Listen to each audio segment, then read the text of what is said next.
जनपद मिर्जापुर में विंध्याचल मंडल, मिर्जापुर, वाराणसी मंडल एवं प्रयागराज मंडल की संयुक्त मंडलीय रबी उत्पादकता गोष्ठी 2023 का आयोजन कंतिद विंध्याचल स्थित एक बैंक्वेट हॉल में आयोजित किया गया। गोष्ठी में प्रदेश के कृषि, शिक्षा एवं अनुसंधान मंत्री सूर्य प्रताप शाही मुख्य अतिथि के तौर में मौजूद रहे। रबी की फसलों के उत्पादन को बढ़ाने का लक्ष्य है। रबी के रकबा में वृद्धि कैसे की जा सकती है, ये भी स्थलीय निरीक्षण करने के बाद तय किया जाएगा। डॉक्टर मोहन यादव हमारे विचार परिवार के कार्यकर्ता रहे हैं, जमीनी कार्यकर्ता हैं, 3 बार के विधायक हैं। जात पात हमारी पार्टी नहीं देखती। देश का विकास कैसे हो सिर्फ ये देखा जाता है। नीतीश जी उत्तर प्रदेश को ना देखें, बिहार को देखें। मिर्जापुर से स्टार न्यूज भारत के लिए ब्यूरो रिपोर्ट।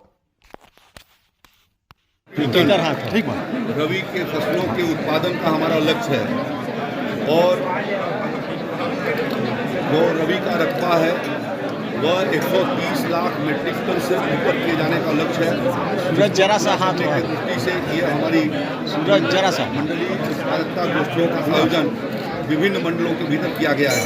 आज यहाँ पर 3 मंडलों का गोष्ठी हुई, जिसमें विंध्य मंडल, प्रयागराज मंडल और काशी मंडल, ये तीनों मंडलों के हमारे यहाँ पर कमिश्नर साहबान हैं, पीडीओ साहबान हैं और जो कृषि क्षेत्र और उससे सहयोगी जितने भी विभाग हैं उनके अधिकारीगण हैं, जिन्होंने अपनी अपनी योजनाओं को किसानों के बीच में रखा है। हमने ये प्रयास किया है कि किसानों को सारे इनपुट समय से उपलब्ध हो जाएं, उनकी कठिनाइयों का इस दृष्टि से समाधान किया है। नहरों को सफाई करके उनको पानी दे जाने की व्यवस्था की जा रही है।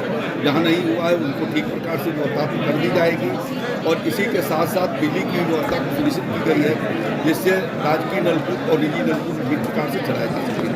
हम लोगों ने अब तक राज्य के भीतर 51,000 से ज़्यादा सोलर का पोर्टल खुला हुआ है।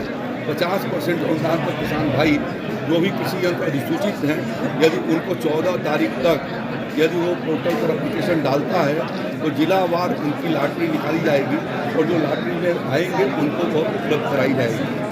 अभी हम लोग जनवरी महीने में डिजिटल क्रॉप सर्वे रबी का पूरे 75 जनपदों में कराएंगे, जिसके माध्यम से प्लाट टू प्लाट उसका खेतों पर जा कर के सर्वे होगा और सर्वे करके और उसको सैटेलाइट से भी क्रॉस चेकिंग होगी और इस तरीके से सटीक जानकारी हमको प्राप्त हो पाएगी कि राज्य के भीतर कितना एरिया में कौन सी फसल लगाई गई है और यदि कहीं आपदा आती है तो उससे प्रभावित होने वाला क्षेत्र कितना है।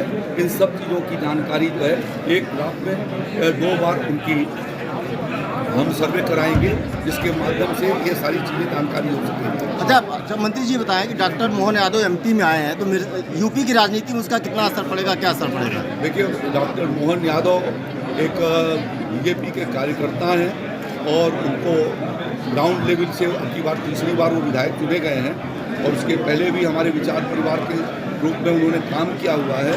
तो मैं ये समझता हूँ कि हमारे पार्टी जो है वो सिर्फ एक राज्य के बारे में नहीं सोचती है, हम देश के बारे में सोचते हैं। और प्रधानमंत्री जी हमेशा कहते हैं कि नेशन फर्स्ट, पार्टी सेकंड है, फैमिली थर्ड है, लेकिन नेशन फर्स्ट, तो नेशन फर्स्ट को देखते हुए जो आवश्यकता होती है। भारतीय जनता पार्टी एक लोकतांत्रिक पार्टी है, एक परिवार की पार्टी नहीं है कि उसी परिवार का आदमी हो।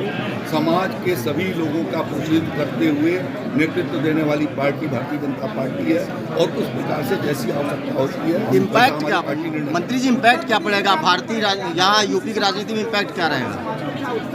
देखिए, मैं तो ये भारत समाज समझता हूँ, भारतीय समाज है।